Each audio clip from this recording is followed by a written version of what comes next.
Peter, the fisherman who left his nets to follow a carpenter from Nazareth, the one who walked on water, then sank in fear, who denied his master and was later restored to lead his church.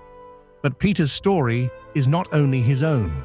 Scattered along his path were others, ordinary people whose lives were utterly changed because they crossed paths with him. In this episode, we journey through 3 such encounters: a Roman commander in search of truth, a couple whose deceit ended in tragedy, and a woman whose compassion touched heaven and was touched by heaven in return. These are their stories. And this is what happens when lives intersect with the movement of God. In Caesarea, a bustling port city along the Mediterranean, lived Cornelius, a centurion of the Italian regiment. Though a Roman, he was different. He feared the God of Israel. He prayed regularly, and he gave generously to the poor. One afternoon, while praying, Cornelius had a vision. A radiant angel stood before him and called him by name. "Your prayers and gifts have come up as a memorial before God," the angel said. He was told to send men to Joppa to bring back a man named Peter. At that very moment, Peter was on a rooftop in Joppa, hungry and praying. He too saw a vision, a sheet descending from heaven, filled with animals considered unclean by Jewish law. A voice said, "Do not call anything impure that God has made clean." It happened 3 times. Soon after, Cornelius's men arrived. Peter, still pondering the vision, realized the meaning. The gospel was not just for Jews, but for all. He traveled to Caesarea and stood before Cornelius, his family, and friends. As Peter spoke about Jesus, the Holy Spirit fell upon them. Gentiles, outsiders, were now filled with God's Spirit, and it began with one man's sincere prayers. Back in Jerusalem, the early church was marked by radical generosity. Believers sold property, shared resources, and no one was in need. Trust was high, and unity was sacred. But not all hearts were honest. Ananias and his wife Sapphira sold land. Together, they decided to keep part of the money while pretending to give the full amount. A lie not just to men, but to God. Ananias came first.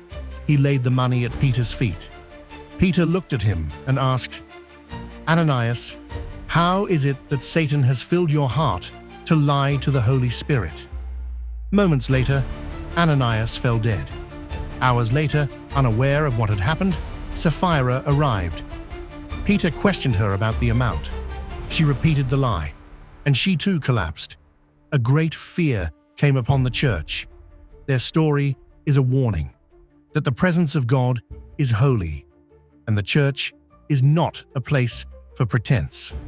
Peter, full of the Spirit, had become not only a shepherd, but a guardian of sacred ground. Far from the tension of Jerusalem, in the port city of Joppa, lived Tabitha, or Dorcas as she was known in Greek. She was a disciple of Jesus, but more than that, she was a life-giver.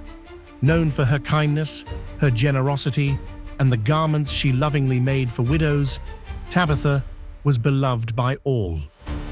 Then tragedy struck. She fell ill and died. The believers in Joppa were devastated. In desperation, they heard that Peter was nearby and sent for him. Peter came quickly. He was led upstairs, where Tabitha's lifeless body lay. Around her, weeping widows held the clothes she had made, each stitch a testimony of love.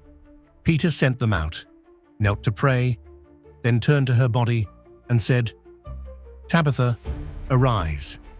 She opened her eyes. The miracle spread like wildfire. Many believed in the Lord that day, not just because a woman had been raised, but because her life had already testified long before her death.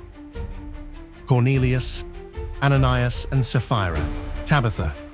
3 stories, one of divine welcome, one of divine judgment. one of divine restoration. And through it all, Peter, an apostle, yes, but more than that, a conduit, a man reshaped by grace, now shaping others. Sometimes we long for God to speak to us directly, but often He sends someone who's walked with Him, someone who bears both wounds and wisdom.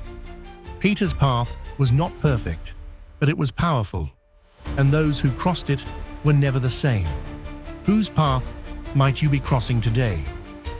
Thank you for watching Lives of the Bible.